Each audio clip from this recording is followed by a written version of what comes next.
Bismillahirrahmanirrahim. Assalamualaikum warahmatullahi taala wabarakatuh. Alhamdulillahi rabbil alamin wa sallallahu ala sayyidina Muhammadin wa ala alihi wa sahbihi wasallam, amma ba'du. Ferry Irwandi dilaporkan, sebetulnya belum dilaporkan. TNI melakukan konsultasi dengan kepolisian yang mana pada akhirnya kita tahu itu ditolak ya oleh Polda Metro Jaya kalau tidak salah. Jadi polisi itu tidak bisa melaporkan, TNI itu tidak bisa melaporkan warganya karena yang dilaporkan itu pencemaran nama baik. Sedangkan pencemaran nama baik itu hanya bisa dilakukan oleh individu. Itu pun deliknya aduan, hanya bisa dilakukan oleh individu yang bersangkutan. Nah, cuman ada hal yang menarik di sini. Sekali lagi ya, saya kemarin mengatakan TNI itu bukan ahli hukum. Meskipun di dalamnya kemungkinan ada badan hukumnya, dalam pengertian badan ahli hukum. Dan ternyata memang ada. Tapi ya tidak terlalu profesional, ternyata nggak terlalu bagus. Nah, ada dialog menarik ya di salah satu stasiun televisi yang dimana di sini menghadirkan Ketua Amnesty Internasional bagi Indonesia, begitu Pak Usman. Ini dialognya menarik dan kita akan bisa mendapatkan banyak sekali faidah dari video ini, insya Allah. Cuman ada beberapa kesimpulan pada akhirnya, diantaranya TNI itu minimalnya yang diwakili oleh orang yang berbicara di sini itu hatinya kok Hello Kitty. Ini kita akan lihat ya. Satuan Siber TNI menyebut CEO Malaka Ferry Irwandi melakukan tindak pidana dan berpotensi akan dilaporkan ke institusi negara. Namun apakah rencana pelaporan tersebut merupakan tugas dan juga fungsi dari TNI, dan apakah hal ini bisa dibaca merupakan pembungkaman terhadap aktivis? Dan untuk membahasnya sudah bergabung sama kami ada dua orang narasumber. Pertama, Direktur Eksekutif Amnesty International Indonesia Usman Hamid, serta mantan Kepala Badan Intelijen Strategis TNI Laksdia TNI Purnawirawan Soleman Ponto. Assalamualaikum, selamat malam Bang Usman, Pak Soleman. Selamat malam. Baik, terima kasih telah bergabung para narasumber. Saya ke Bang Usman terlebih dahulu. Jadi artinya apa yang bisa kita baca? Polda sudah mengatakan jika kemudian pencemaran nama baik tidak bisa institusi tapi bisa perorangan. Apakah menurut Anda ini juga akan bisa berlanjut begitu, Bang Usman? Nah, ini yang saya kira akan jadi blunder.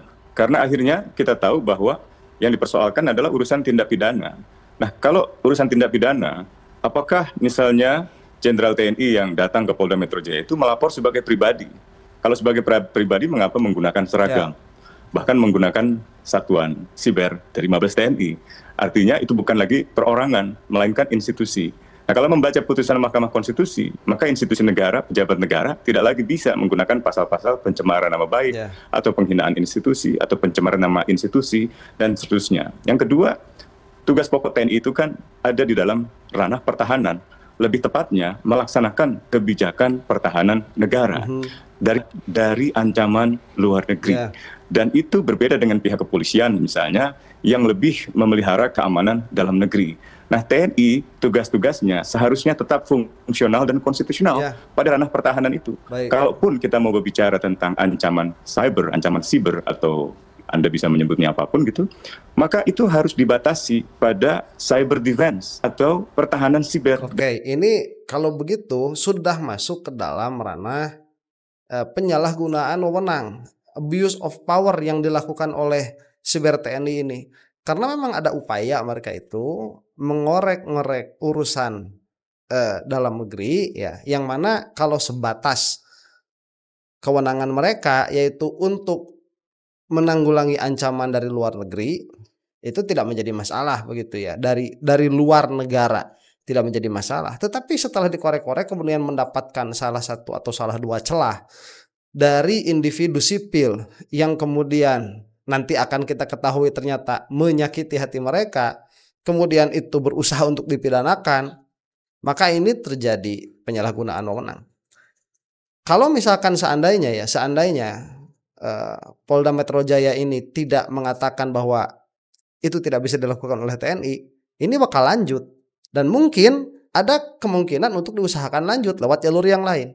Dalam pengertian, ancaman-ancaman di dalam teknologi dunia siber itu yang bersifat dalam ranah pertahanan itu baru merupakan bagian dari tugas-tugas pokok dan fungsi TNI sebagai alat negara untuk melaksanakan kebijakan pertahanan. Sementara ancaman siber yang dimaksud dalam kasus Ferry Irwandi itu ancaman dalam konteks penegakan hukum pidana dan itu wewenangnya polisi. Jadi saya meminta Komisi 1, Menteri Pertahanan, Panglima TNI untuk mengkoreksi tindakan Komandan Satuan Siber Mabes TNI. Nah, ini blunder. Seharusnya sekarang yang dilakukan adalah evaluasi 3 orang jenderal ini yang datang ke Polda Metro Jaya. Karena ini mencoreng institusi TNI ya. Yang mana kita itu sebetulnya melihat gesturnya TNI itu tertarik hati itu. Seperti kemarin waktu sedang ricuh, berbeda sekali kan penanganan yang dilakukan oleh polisi dengan TNI untuk menghadapi masa itu bagaimana. TNI itu kan berbaur tuh dengan masa saat itu. Dan kita melihat ini efektif nih. Tapi ternyata sekarang ada, saya rasa ini oknum lah ya, karena banyak juga nih di komentar-komentar itu yang mengatakan ini termul. Cuman kok termul jadi di mana-mana gitu ya. Saya nggak tahu lah demikian atau tidak. Jadi artinya menurut Anda tidak sesuai atau tidak tepat begitu ya wewenangnya. Baik, kami sebelumnya juga harus disclaimer, kami sudah mencoba menghubungi pihak dari Komandan Satuan Siber TNI maupun dari pihak Kapuspen TNI, namun sayangnya belum ada yang bisa bergabung. Akhirnya mereka kan kabur tuh, al-kaburi lagi. Sama kayak UGM ternyata TNI yang ini setelah menebar pernyataan, kemudian diminta klarifikasi, nggak ada. Akhirnya harus orang lain yang berbicara. Akhirnya membuat bola isu baru. Pak Soleman terlebih dahulu, Pak Soleman. Jadi kalau kemudian ini dianggap tidak tepat, merupakan tugas kepolisian, seharusnya melihat ini sebagai tindak pidana dan bukan ancaman cyber dari luar negeri. Apa pandangan Anda begitu, Pak Soleman? Oke, nih apa yang disampaikan Pak Usman Hamid itu tidak salah, memang benar itu. Tapi yang terjadi saat ini bukan itu. Yang terjadi saat ini kan ada cenderung ke pencemaran nama baik militer ini. Di mana saya ambil 2 fakta. Fakta tanggal 31, itu Pak Ferry bilang begini, darurat militer hari ini bisa kita cegah, terima kasih atas kerjasama. Nah, lalu satu lagi, tanggal 5 September, sama, darurat militer hari ini bisa kita cegah. Nah pertanyaannya, darurat militer, mana yang darurat militer yang dicegah? Apa ada darurat militer? Nah, kalau bilang darurat militer, siapa lagi yang melaksanakan darurat militer? Kan pasti tentara. Oke, sebentar, ini kan juga seharusnya melihat diskursus yang berkembang di masyarakat. Tempo juga melakukan hal yang sama kalau tidak salah itu. Ada reportase yang mengatakan ada usaha itu dari orang-orang terdekat sampai Pak Prabowo ini harus berangkat dulu ke China. Itu salah satu strategi supaya tekanan dari dalam, dari circle-nya Pak Prabowo sendiri tidak terlalu kuat begitu. Untuk menghindari hal itu salah satunya. Ini sebetulnya seharusnya melihat diskursus yang ada dan jadikan ini sebagai diskursus karena Ferry Irwandi itu bukan sosok yang mengancam. Nah, lalu dikaitkan lagi dengan pernyataan Pak Ferry waktu sama saya di Inews. Di situ dia bilang tentara itu ikut perusuh. Nah, begitu saya tampilkan lagi video yang bagaimana polisi bilang tentara tidak merusuh, tidak ditanggapi sama beliaunya ini. Nah, berdasarkan itulah kita langsung menyimpulkan, wah berarti kita ini sedang di framing atau dinyatakan tentara sudah melaksanakan apa tadi si darurat militer. Oke, nah ini framing apa? Merasa langsung, wah kita langsung menyimpulkan kita sedang di framing. Lah kok ke sana larinya itu ya, Pak siapa ini namanya? Nggak penting juga begitu. Kok ke sana larinya? Buat apa? Kok bisa menjadi kesimpulan kita sedang di framing? Apa kepentingannya Ferry Irwandi itu untuk memframing? Kecuali saya kemarin katakan apabila TNI ini memang melihat ada afiliasi Ferry Irwandi ini dengan organisasi yang mengancam kedaulatan negara, baru ini bisa dilaporkan. Ini kan hanya sebatas diskursus dan ini hanya sebatas diskusi, dan kita pun yang nonton tahu kok ini sebatas diskusi. Orang-orang yang patut untuk dipermasalahkan itu orang-orang yang kemarin anarkis tatkala sedang demo. Alhamdulillah ya, kita tidak menjadi seperti Nepal tuh, yang mana kemungkinan itu ada dan polanya sama. Yang mana menjadi saya berpikir juga ya, masa yang ada di sana juga dari geng Solo. Itu kan menarik ya, geng Solo bukan hanya sekadar geng Solo begitu. Yang masa ini jadi lucu juga akhirnya, yang mana kita harus melihat ini dari kacamata lebih tinggi lagi, lebih luas lagi begitu. Nah, cuman ya ada permasalahan juga memang dari Ferry Irwandi, yang mana itulah yang menjadikan salah satu alasan saya kenapa saya tidak mengomentari Ferry Irwandi waktu di iNews ini. Karena Ferry Irwandi saat tampil di iNews itu juga bermasalah. Di mana permasalahannya? Terlalu apa ya katakan, sinis begitu. Terlalu sinis dan tidak cermat, dan ada kecerobohan. Itu memang ada kesalahannya juga, tetapi kesalahan itu tidak usah menjadikan punya kesimpulan memframing, apalagi sampai berusaha untuk dikriminalisasi. Nah, inilah yang sebabnya sebetulnya yang menjadi penyebab itu. Oke, jadi framing itu begitu ya, Pak Soleman ya. Oke, jadi maksud Anda framing yang disebutkan Ferry Irwandi itu yang kemudian diartikan sebagai pencemaran nama baik institusi begitu, Pak Iya, Soleman? betul. Oke, Pak Soleman, Betul sekali. kalau kemudian kita mengacu pada putusan MK bahwa tidak bisa atas nama institusi, harus kemudian personal, jadi apa yang sebetulnya langkah yang dilakukan dan saat siber kemarin, Pak? Sebentar, kalau orang sipil, betul, orang sipil itu perorangan. Tapi kalau militer tidak ada perorangan. Militer itu institusi. Kalau saya Ponto ya Ponto, tidak. Tapi bukan begitu, militer itu pasti institusi. Tidak ada saya atas merasa tersinggung, enggak saya. Tapi sebagai tentara saya juga tersinggung. Malam itu kalau bagaimana si Ferry ini malam itu, saya kalau agak sedikit emosi juga, tapi saya tahan-tahan. Bagaimana belum apa-apa bilang, saya mati pun dapat takut. Di penjara enggak takut. Hampir saya sambung, iya setengah mati, takut enggak nanti? Nah itu, yang gitu-gitu itu loh. Jadi ada kesengajaan untuk menggiring. Apa masih sok jago? Udah gini ya, kita ini kan melihatlah bagaimana solidnya TNI ya. Kalau misalkan sampai-sampai kan mereka itu kalau ada anggota TNI yang katakanlah menjadi korban kekerasan atau menjadi korban kriminal, itu kan rame-rame itu satu kompi datang begitu ya. Nah, udah kayak gerombolan aja. Cuman dalam hal itu baguslah menunjukkan ada apa namanya jiwa korsa. Tetapi kan bukan dipakai untuk kayak gini. Ya, saya hidup mati nggak takut. Ya, setengah mati takut nggak, apa-apaan itu. Ya. Mau jadi apa? TNI itu udah urusannya itu keluar. Kalau memang diperlukan untuk diperlukan untuk keamanan dalam negara, ya seperti kemarin begitu turun, sudah selesai sampai situ saja, negara aman, selesai. Kita memang saya ini cucunya TNI juga, dalam pengertian bahwa kita ini tahu TNI itu hidupnya menderita, tahu kita itu, paham. Dari dulu sampai sekarang kalau dibandingkan dengan polisi itu kan juga terjadi kesenjangan juga kan, terjadi rasa ketidakadilan di antara TNI dan polisi, yang mana polisi itu dananya lebih banyak, dana yang sampai ke anggota-anggotanya, dan itu juga sudah dibahas kok kemarin sama siapa ya, nanti akan kita bahas lah.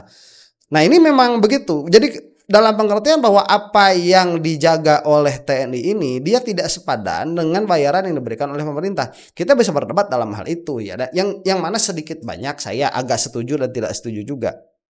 Apalagi kemarin kan sampai dikurangi dana perumahan dan lain sebagainya. Saya paham. Kemudian hati menjadi setipis sutra ya. Tatkala ada ketersinggungan seperti ini, yang mana Ferry Irwandi ini berbicaranya di dalam masalah dialektika berpikir, bukan di dalam masalah ketersinggungan hati. Begitu. Makanya TNI ini udah mulai harus belajar menguatkan hati ya, karena mungkin sudah terlalu lama menguatkan badan.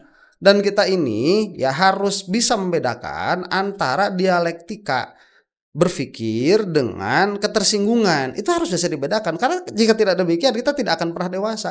Dan kalau misalkan ini adalah Pak Sulaiman yang mengatakan demikian, ya wajar lah, dia itu kan tentara zaman dulu begitu, bukan yang ada zaman sekarang. Jadi kita membaca itu. Belum lagi kalau kita tarik lagi 2 hari sebelumnya. Jadi itu ada rentetan yang akhirnya tentara kita menyimpulkan di framing bahwa kami sedang berusaha melaksanakan darurat militer. Itu sebenarnya. Oke, jadi ada anggapan framing dan juga penggiringan begitu ya, Pak Sulaiman. Oke, Bang Suman, tanggapan Anda. Sebentar, ya ini Pak Sulaiman ini nggak tahu ada di pihak siapa di TNI-nya, karena kemungkinan juga di TNI itu ada yang pro Prabowo, ada yang tidak, itu kemungkinannya. Kita ini tidak ada yang sampai kepada kesimpulan TNI secara keseluruhan, tidak. Kita ini menginginkan TNI ataupun Polri itu loyal terhadap pemimpin yang ada sekarang. Bagaimana kita ini mengatakan persatuan dan kesatuan Republik Indonesia, sedangkan pemerintahnya sendiri tidak bersatu, kan repot. Nggak ada yang menuduh secara langsung TNI semuanya begitu, nggak ada. Cuman oknum TNI apakah mungkin? Sebagaimana itu yang tersebar, itu sangat mungkin sekali terjadi, Seperti apa? Ya, pertama tentang pernyataan-pernyataan Ferry berkaitan dengan darurat militer itu adalah pernyataan yang menyangkut pendapat Ferry Irwandi dan menyatakan atau pikiran itu dijamin oleh Undang-Undang Dasar Negara Republik Indonesia tahun 1945, baik versi asli maupun versi amandemen. Baik, Bang Karena Usman terlebih dahulu. Bang Usman, mohon maaf harus ditahan. Kita akan tahan dialog kali ini karena kami akan ke Bandara Soekarno-Hatta terlebih dahulu. Di terminal intinya akan ini dialog. Saya kembali ke Bang Usman. Maaf kita terpotong. Saya ingin Anda mengulangi lagi. Jadi sebetulnya tepat atau tidak begitu, Bang Usman Hamid? Ya, sekali lagi tidak tepat. Pertama, apa yang disampaikan oleh Ferry Irwandi melalui akun media sosial tentang darurat militer itu adalah bagian dari ekspresi yang sah. Itu adalah pendapatnya Ferry Irwandi. Kalau misalnya Pak Soleman Pontoh tidak setuju atau siapapun tidak setuju, sampaikan saja di dalam sebuah dialog. Kalau ada ketersinggungan itu bukanlah suatu fakta untuk membuat seseorang itu dipandang menyebabkan penghinaan atau pencemaran nama institusi. Ya, betul. Karena institusi itu adalah entitas yang abstrak. Dia tidak ada perasaan. Dia tidak bisa merasakan ketersinggungan. Oke, itu yang sering saya katakan bahwa yang namanya organisasi sama kayak NU Muhammadiyah itu bukanlah sesuatu yang ada pada kenyataan.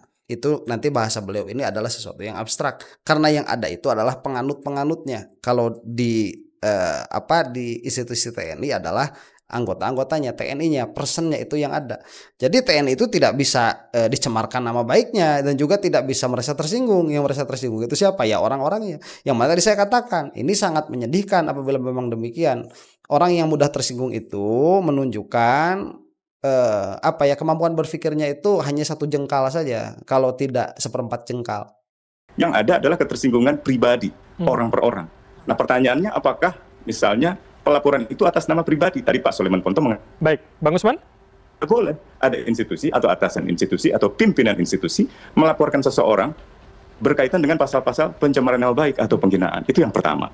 Yang kedua, saya mengikuti dialog Pak Soleman Pontoh dan Ferry Irwandi di iNews mengenai kerusuhan yang terjadi di tengah-tengah demonstrasi tanggal 28-29 Agustus yang lalu. Dan salah satu yang menjadi perdebatan antara Pak Pontoh dan Ferry Irwandi adalah mengenai dugaan keterlibatan anggota TNI, lebih tepat lagi adalah anggota dari institusi yang pernah dipimpin oleh Pak Pontoh, yaitu Badan Intelijen Strategis. Di dalam diskusi itu, Ferry memberikan semacam fakta yang diketahui banyak orang bahwa ada anggota BAIS yang ditangkap oleh anggota BRIMOB karena dianggap terlibat di dalam perusuhan. Baik. Nah, Pak Pontoh itu membantah. Bukan BAIS, kavaleri itu, bukan BAIS, kavaleri. Ada beberapa orang, satu kavaleri, satu BAIS, ya, satu lagi saya lupa kalau nggak salah dari Kodam Siliwangi kalau tidak salah. Yang malam itu kavaleri. Oke. Nah, pada intinya yang diperdebatkan oleh Pak Pontoh dan Ferry Irwandi adalah dugaan keterlibatan anggota TNI di dalam kericuhan itu. Pak Pontoh membantah. Nah, Ferry tidak menyanggah apa yang disampaikan Pak Pontoh. Justru Ferry bertanya kembali, kalau memang menurut Pak Pontoh tidak benar ada keterlibatan anggota TNI atau anggota BAIS atau anggota kavaleri, kalau begitu yang kita percaya siapa? Kata Ferry Irwandi. Apakah polisi ataukah TNI? Gitu. Nah, perdebatan itu bagian dari perdebatan intelektual biasa. Betul, seharusnya kan dijawab saja. Yang mana saya kemarin sudah mengatakan yang lebih layak dipercaya di sini adalah TNI. Saya sudah mengatakan itu. Kenapa? Permasalahannya di situ, di BRIMOB-nya itu yang menangkapnya itu dari pihak polisi. Lah kok ngapain kemudian ditangkap, kemudian ditanya sudah mengeluarkan kartu anggota, lah kok masih di kamera, kemudian disebarkan sambil dipitik, sambil teriak-teriak. Nah, justru kalau saya itu melihat kepada kepolisian permasalahannya itu, bukan kepada TNI. Ya, tetapi respon TNI kayak emak-emak PMS kayak gini ya, yang 3 orang jenderal itu, saya menyebutkan oknum atau apalah itu ya, yang jelas salah mereka memakai atribut ke-TNI-an mereka begitu, bawa bintangnya segala macam. Ini menjadikan loh kok begini ya, ada apa begitu. Ya, syukur-syukur ini udah selesai permasalahan ini. Tidak bisa ditempatkan sebagai dasar misalnya ketersinggungan pribadi lalu dituangkan ke dalam pelaporan institusi. Oke, baik, itu Bang Usman. Itu yang kedua. Oke, kami dapat poin Anda. Saya minta tanggapan dulu dari Pak Pontoh. Jadi artinya dianggap itu dinamika dalam diskusi begitu Pak Pontoh? Ya, betul. Itu ada itu. Tapi ada satu yang ketinggalan. Ketika saya tampilkan video yang penjelasan dari kavaleri dari polisi yang menangkap kavaleri itu kan dianggap sudah tidak dijawab lagi. Saya tidak menjawab karena saya sudah menampilkan itu karena di situ si polisi itu bilang, memang dia tidak di situ, jawabannya ada di situ. tapi kan digantung sama Ferry, kan tidak dilanjutkan itu. Sehingga terjadilah. Yang tersisa apa? Ya tentara masih ada di situ. Oke, anggap saja Ferry Irwandi itu bodoh ya. Kalau sudah ditampakkan data counter data ya, data yang meruntuhkan narasi yang dibangun oleh Ferry Irwandi, sampaikan itu lewat narasi begitu. Itu kan bisa dilakukan kalau cerdas. Jangan tiba-tiba sakit hati ya, kemudian memiliki kesimpulan di framing dan lain sebagainya. Nah itu. Nah ini digabung dengan menjadi gitu. Nah yang ingin saya sampaikan itu apa? Ya, betul kalau dibilang tadi, bagi orang sipil ini mungkin ini hanya per orang, tapi kalau bagi militer tidak. Yang saya rasakan akan sama dengan dirasakan oleh prajurit yang ada di Papua sana. Itu militer loh. Makanya kita ingin sebagai militer itu ketersinggungannya bukan pribadi tapi institusi. Nah, janganlah bawa-bawa kayak gini lah ya. Apa? Bukan pada tempatnya begitu. Ketersinggungan itu kebodohan Anda saja, Pak siapa ini, Pak Sulaiman begitu. Itu kebodohan Anda saja, ketipisan hati Anda saja, ketipisan jiwa Anda untuk menerima dialektika yang berkembang di masyarakat, yang mana kebetulan di situ TNI menjadi salah satu objek yang dibicarakan begitu. Cukup Anda jelaskan. Makanya tadi saya bilang di sini ada kecerobohan dari Ferry Irwandi, betul. Cuman kalau sampai ini berusaha untuk dipidanakan, itu keterlaluan. Kenapa? Karena sama saya dengan prajurit yang ada di sana, termasuk pensiunan. Saya udah pensiun aja merasa tersinggung dengan itu. Tersinggung aja sendiri. Nah, apalagi yang sedang dinas. Iya betul Pak Hamid. Jadi Pak Usman. Karena ada beberapa sambungan itu tidak berdiri sendiri. Oke, saya rasa yang seperti ini mudah-mudahan cepat hilang ya dari orang-orang kayak siapa, orang-orang mental, orang-orang kayak Pak Sulaiman ini, mudah-mudahan dari TNI segera hilang. Karena jika begitu yang ada adalah ancaman bagi masyarakat. Jadi seolah-olah TNI itu adalah orang yang tidak boleh tersinggung, karena kalau tersinggung satu bergerak semua begitu ya untuk menghabisi kamu. Jelek kalau kayak gitu ya.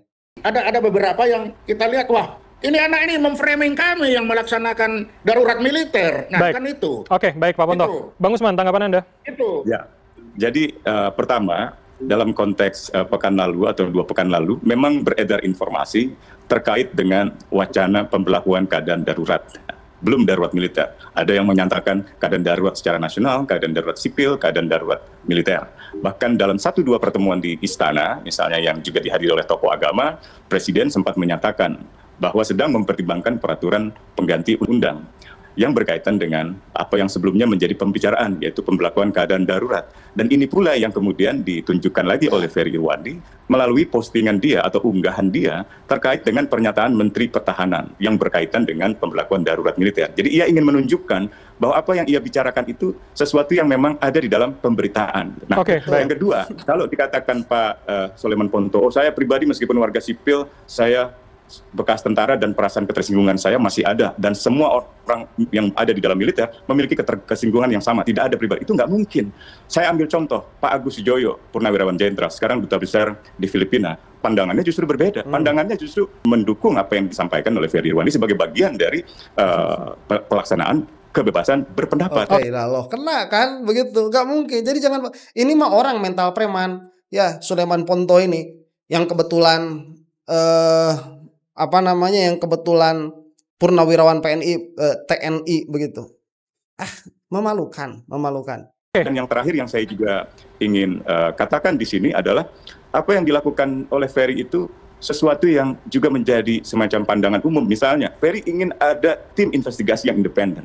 Ferry ingin ada pengusutan. Benar tidak keterlibatan anggota TNI di dalam kerusuhan itu? Oke, Bang Usman, kami dapat poin Anda. Itu sebenarnya bisa mencairkan apa yang menjadi ketersinggungan di dalam orang seperti Pak Sulaiman Ponto. Oke, Bang Usman.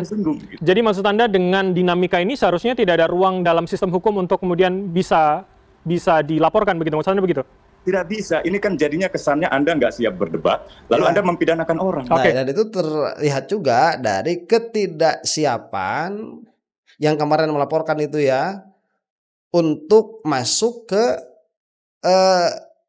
debat publik seperti ini. Ya, harus lebih pintar lah anggota-anggota TNI itu. Terutama yang kalau mau mempermasalahkan sesuatu seperti kemarin. Anda nggak siap berdialektika, lalu Anda melaporkan ke polisi. Kalau itu bukan berjiwa demokrat namanya. Seorang tentara juga bisa berjiwa demokrat. Oke, Bang Usman, kami dapat. Terakhir, Pak Ponto, tanggapan Anda seperti apa? Jadi itu tadi, kita memang ada beda. Kalau tentara tidak tersinggung, kenapa itu Dansat Cyber pergi ke kantor polisi? Itu kan salah satu ketersinggungan itu sampai dia ke kantor polisi. Nah tapi kan lagi si tentara ini bukan ahli Tapi hukum. bukan semua, tidak semua begitu. Dan ini menarik ya, tentara itu bukan ahli hukum, Tadi betul. kita memang ada beda. Kalau tentara tidak tersinggung, kenapa itu Dansat Cyber pergi ke kantor Ya polisi? itu yang cyber saja yang kemarin datang ke polisi, bukan semua. Dan orang tipis kayak kamu, Pak Sulaiman, yang gampang tersinggung, menunjukkan pola berpikirnya jongkok. Itu kan salah satu ketersinggungan itu sampai dia ke kantor polisi. Nah tapi kan lagi si tentara ini bukan ahli hukum, tidak mengerti tentang Nah iya apa. Pokoknya makanya. tersinggung saya ke kantor polisi. Kan logikanya begitu. Nah iya makanya jangan seperti itu. Ya tersinggung kantor polisi. Lah terus kalau misalkan nggak ada hukum, tersinggung mau ngapain? Mau menghabisi begitu? Nggak boleh seperti itu. Jelek, jelek, jelek Bapak. Itu saya Ya, bilang, saya aja tersinggung. Sama adik-adik saya keberapa apa lagi. Lalu tahunya apa? Lah kalau begini, ini anak ini sudah membuat kita pencemaran nama baik. Masa kita dibilang ini mau ada hari ini kita berhasil melaksanakan apa itu darurat militer. Nah sebentar, itu harus dilihat juga tadi bahwa kita ini pembicara ya yang hadir di YouTube itu melihat data-data yang muncul dari orang lain. Kita tidak mencari data dulu sendiri. Mana ada kita itu akses ke para menteri, kemudian akses ke inner circle-nya Pak Prabowo, kan tidak ada. Setelah ini ada letupan-letupan ke atas, baru kita itu ambilkan sebagai asumsi kita untuk menganalisa, untuk berbicara begitu. Lah kenapa kok seperti itu? Ya memang namanya manusia punya pola pikir. Ya apabila misalkan ada sesuatu dia berpikir dulu, kemudian ini ada kemungkinan, kemudian ada letupan sedikitnya, meskipun itu belum data murni begitu ya, ada letupan, kita jadikan itu kemungkinan dan kita perbincangkan hal itu. Dan ini yang bisa menjadi tekanan bagi berbagai macam pihak yang memang ada kaitannya dengan apa yang dibicarakan. Padahal mimpi aja kita nggak ada mimpi darurat militer itu, kok bisa ada? Nah, dan ini dipublikasikan, ini sebenarnya kalau tidak pasti ya jangan dibicarakan dulu karena Oke. ada orang-orang yang bisa tersinggung dengan hal-hal Oke, begini. tersinggung lagi ya. Udahlah ini mah Bapak muka serem, hatinya Hello Kitty begitu ya. Pola pikirnya jongkok. Sangat mengkhawatirkan dan TNI yang kemarin melaporkan Mas Ferry Irwandi ke Metro Jaya ke kepolisian itu seharusnya mulai harus mau hadir. Ya supaya tidak kayak UGM begitu. Koar-koar sendiri, bikin acara sendiri, kemudian sudah ada narasi di masyarakat, al-kaburi akhirnya. Ini yang menyedihkan ya. Nah itulah semoga cepat kembali kepada tugasnya masing-masing ya. Polisi menjadi tugasnya sebagai polisi, ya tentara pun menjalani tugasnya sebagai tentara. Tidak seperti ini ya, malah memalukan. Kita ini malah menjadi seperti diintimidasi oleh para aparat-aparat yang ada, yang mana padahal kita ini bukan kriminal begitu. Demikian, mudah-mudahan ada manfaatnya. Wallahu taala a'lam bishawab. Assalamualaikum warahmatullahi taala wabarakatuh.